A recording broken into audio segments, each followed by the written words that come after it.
fellow booktubers, my name is Lauren, you're watching Dreams Books Courage, and today I'm going to be doing a combined October and November wrap-up since I didn't get to do one in the month of October. Plus I haven't read that many books in the past 2 months, so I thought I might as well film this video combining the two. Also, I feel like I'm saying this kind of a lot in my recent videos, but I apologize for not being able to get content out to you guys regularly. I'm sure most of you know how school is, and especially college, just how much time it takes up, but thank you guys for still subscribing to me and still supporting me and commenting on my videos. I really appreciate it, and I love making these videos for you guys, so I really hope that you enjoy this one. Let's go ahead and get into this wrap-up, starting with the month of October. So the first book that I managed to read in the month of October was Ghost at a Watchman. This book has been on my TBR for quite a few months, so I'm glad that I finally got the chance to read it. This book is like a continuation of Jean Lewis's life from To Kill a Mockingbird, and of course it's still written by Harper Lee. I read To Kill a Mockingbird not too long ago, and it's not like it's a childhood favorite of mine or anything like that, but I do really enjoy the book, and so I really wanted to pick up Ghost at a Watchman. A lot of people have been complaining about the racism, and this isn't a spoiler or anything, but Atticus Finch kind of has some racism issues, and Jean Lewis is trying to deal with the fact that her father may or may not be racist, and so I feel like the story was just a very, very important one to read. I wish that Harper Lee would have written more books because I just love her writing style so much. This took place when Jean Louise was in her early 20s and still going to college, and so she just came home for the holidays. So it was mainly over her dealing with her boyfriends and also her father's possible issues with racism, and I feel like Harper Lee dealt with the subject very well. I feel like this book is a very important one to read, especially due to the subject matter. It's kind of sad that these things took place in the 50s and that we still have to deal with those same issues now, but I feel like it's very important to put those issues out there, and I feel like Harper Lee did it in a very intellectual way. If you like Harper Lee's writing style, or if you just really like what this book deals with, I would definitely recommend that you guys read this. I feel like it's just a very important book to read, and I gave this one 4 out of 5 stars just because I did feel like it lacked in plot, but it didn't make up with a lot of that because of what it dealt with.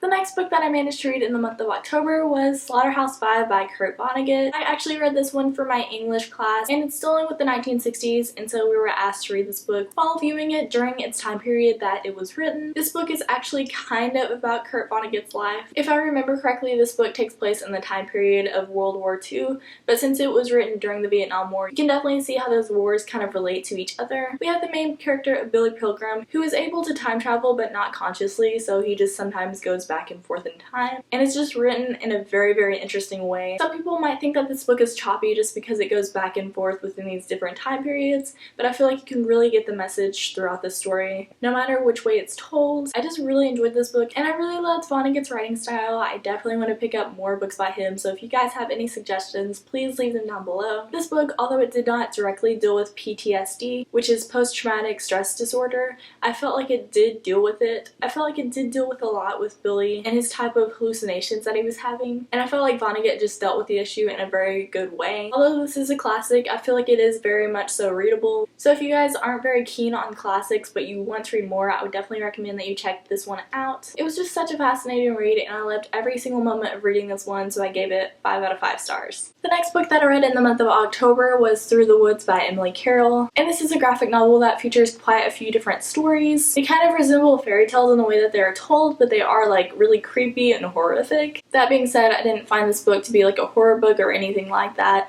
It only had like a very minor creepiness factor, but I was never like scared to turn the page or anything like that. If I had the book with me, I would definitely show you guys the art, but I do have that in my last book haul. The art in this graphic novel is just so beautiful, and I would definitely read more about Emily Carroll just because I love this art style so much. Also, I felt like the stories were very interesting and unique and a little bit creepy. I felt like it being told through a graphic novel format was just the best way to format it, and I felt like Emily Carroll just did a perfect job with it. The only thing that was lacking for me was, since it was the month of October, I just wanted to read a bunch of creepy reads, and I really thought this one would be creepy, but it just wasn't really to me, so I felt like it was just kind of a downfall of my expectations of it, and so I ended up giving this one 4 out of 5 stars, but I would definitely recommend it. The last book that I managed to read in the month of October was The Raven, Tales and Poems, and this is an anthology of Edgar Allan Poe's different stories and poems. Although it is not all of his works, it is some of his most notable ones, and a lot of them I had never even heard of before. I absolutely love Edgar Allan Poe's works. I just feel like he's just such an amazing author, and although I usually don't like the Victorian style of writing, I feel like he just does such a good job with it, especially The Telltale Heart, which is my favorite story by him. Some other ones that I really liked by him within this anthology was The Oval Portrait,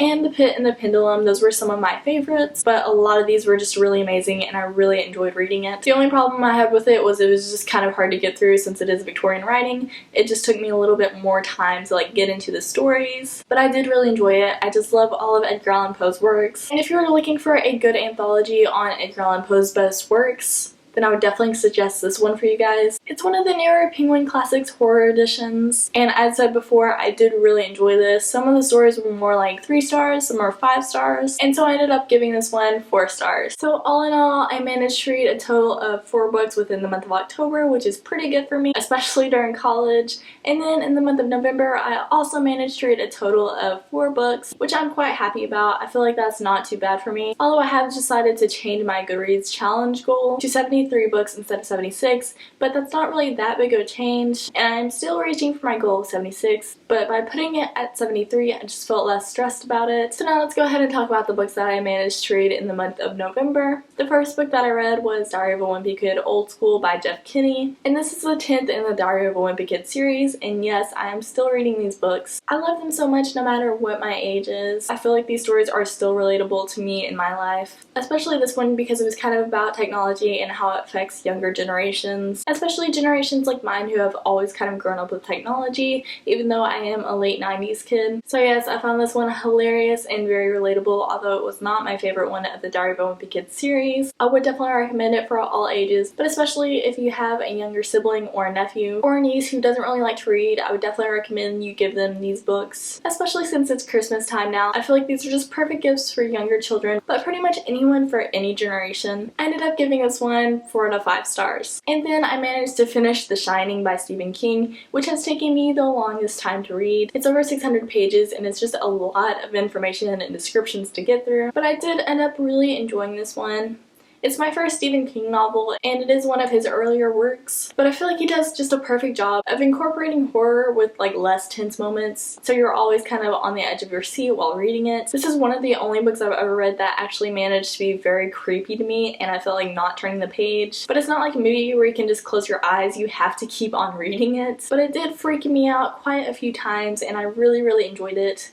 If you're looking for something creepy, I would definitely recommend this book. Before I had read this, I kind of thought that Stephen King was a bit of a sellout, but now I kind of feel different about him, and I'm definitely looking forward to reading some of his other works. So if you guys have any suggestions for me for Stephen King novels, definitely leave them down below. I just love the creepiness and horror factor of his novels. Even with all the descriptions within this novel, I just felt like it had the perfect amount of horror with it, and I ended up giving this one 4 out of 5 stars. Next up, I listened to an audiobook with my mom over Thanksgiving break, and that was Why Not Me by Mindy Kaling. And this is kind of another humor/memoir book by Mindy. I already read her other novel that she has out, which is Why Is Everyone Hanging Out Without Me and Other Concerns, and that one is so amazing. So I definitely had to pick this one up, especially on an audiobook, and I just loved it so much. I feel like she's the most relatable person to me especially, but also probably to a lot of you guys out there. It's just awkward sometimes and has like a little bit of social anxiety in some situations. I can just completely relate. And also she's just so strong and confident in other situations, and I just really look up to her for that, and she's just such a role model to anyone of any age. If you pick this one up, I would definitely recommend that you check it out on audiobook since it is read by Mindy Kaling. She is just such a great narrator. I may have loved this book even more than our first book, which is saying a lot, but I definitely recommend you check both books out because they're both so good. And I ended up giving this one 5 out of 5 stars. And the last thing that I managed to read within the month of November was actually a comic issue bind up of the first 5 issues of Rat Queens, which this is of course volume 1, Sass and Sorcery by Curtis Weeb and Rock Upchurch, and I just love this so much. Whenever I initially picked this one up, I was kind of on the fence about it, but the more that I think about this bind up, the more I love it. I just find myself randomly going off and thinking about this one. There's just so much action and so many different things going on within it, and I'm definitely going to continue this. Here's an example of what the art style looks like. There's just so much girl power within this edition. The art style is beautiful and the characters are so sassy. I just basically loved every single thing about this bind up. I would recommend this one to everyone. I just feel like it's so good. And if you kind of want to get into comic books, then I would definitely recommend that you check this one out. It's just so much fun and the characters are just so funny and sassy. Some parts of it were kind of slow for me, but overall I really enjoyed it, and I ended up giving this one 4 out of 5 stars. So that is all of the stuff that I managed to read in the past 2 months, which adds up to a grand total of 8 books, which I'm quite proud of myself for. And I'm definitely very excited for my December TBR, so definitely check that out in the next few days. Hopefully I am able to produce more content for you guys in a shorter amount of time, especially since I'm going to be pre-recording a lot of videos whenever I go home for winter break. As always, thank you guys so much for watching my videos, and now I'm gonna go get back to reading.